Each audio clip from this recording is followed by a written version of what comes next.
Nakailang kilong karne kayo dito, ma'am, sa isang araw? Yung pata po namin, 15. Yung ribs po namin, 10 kilo. Yung batok namin, 25 to 30 kilos po.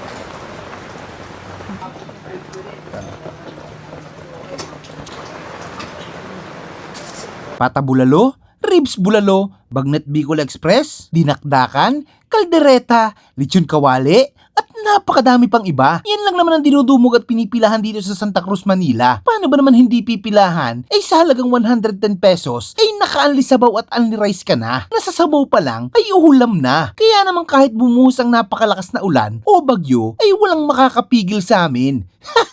Dito lang yan, sa Bulaluhan sa Blooming Treat. Hello, ma'am. Hello po. Anong in-offer niyo po dito? Pork bulalo, meron kaming ribs, pata. Dulo yan, so paa na yung part na yan. Tapos mga dinakdakan, Bicol Express, kare-kare. Meron din po kaming dinuguan, kaldereta na ribs, paksiw, pares, yun po. Okay. Magkano saan niyo, ma'am, sa ribs niyo po? Yung meal po namin lahat yan, 110 only rice. Only rice? Opo, lahat po yan. Pwera lang sa ribs caldereta po. Dito po 130. Anong oras po kayo nag-o-open dito? Ayan, 4 p.m. dapat hanggang 10, pero yan, kagaya niyan po, ubos na po. Ubos na. By 7:30 kanina, halos wala na po. Anong location niyo po dito? Ayun, located po kami sa Blooming Treat, 1726 Texan Street, corner Sulu Street, Santa Cruz, Manila po. Paano nagsimula tong ano niyo, ma'am, business niyo?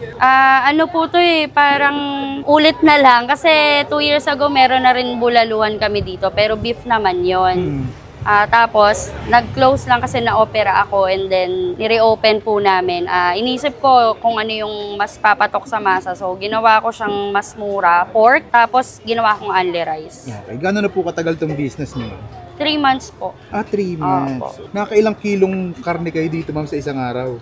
Yung pata po namin, 15. Tapos, yung ribs po namin, 10 kilo. Tapos, yung ano po namin ang madami, yung batok namin, 25 to 30 kilos po. Kasi yun yung pinaka-laman ng mga desarsa namin. Sa dami-dami na nagtitinda ng mga ganitong pagkain, anong kakaiba sa tinitinda mo? Masarap po siya, malinis. Di po tinipid. Sige, ma'am, tikman ko muna. Thank you po. Okay po. At ay mga kabangers, nandito tayo ngayon sa timpla ni Aling Seni dito sa Bulaluhan sa Blooming Treat. 110 pesos, meron ka ng ganito. Apata, naka-unli rice na rin to ha. At naka-unli sabaw. Ayan, goods na goods oh. Meron din sila ditong pork ribs. Ganun din, 110 pesos.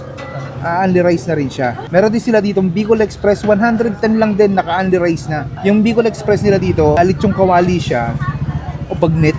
Tapos nilalagyan na lang ng sauce. Ayan. Sobrang daming tao kanina, hindi na namin na-videoan to, pero solid oh. Sa ano pa lang, ganda ng consistency ng sauce niya. Tara, tikman na natin to, kain tayo. Dito natin simulan sa pata. Ayan oh, grabe.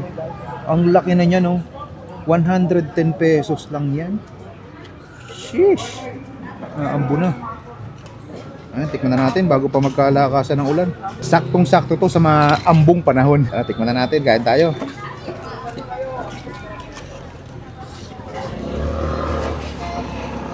Lambot. Sarap. Panalo yung sabaw nila dito ah. Wait lang, naulan. Ayan, grabe, lumipat tayo kasi ayan, tingnan nyo sa likod, umuulan talaga. Ito naman ang masarap sa ano, sa umuulang panahon. Umigot pa ng sabaw ng bulalo. Quality. Sabaw pa lang dito, ulam na eh. Sarap naman ang bulalo nila.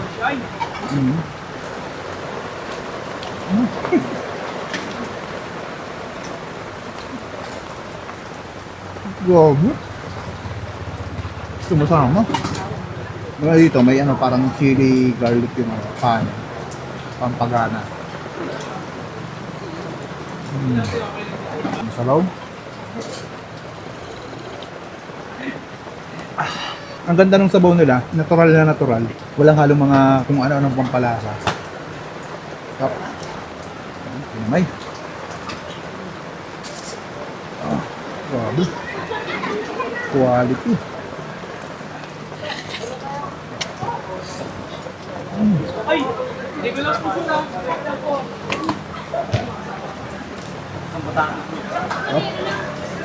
Tignan natin yung ano, Bicol Express. Ilagay na lang natin dito. Sama-sama na natin.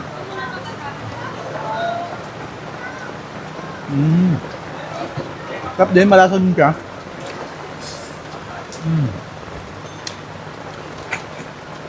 Tikman natin yung ribs. 110 pesos lang din, kukuha lang tayo ng konti.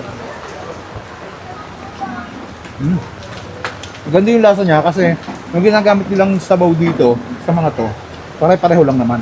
Nagkaiba lang sila sa laman. Ano sarap ah. Ayun, listahan nyo na kung naghahanap kayo ng masabaw na mga ulam. Ayun, listahan nyo na dito sa may Bulaluhan sa Blooming Treat. Napakaswal dito mga lods. Ayun. So natin dito.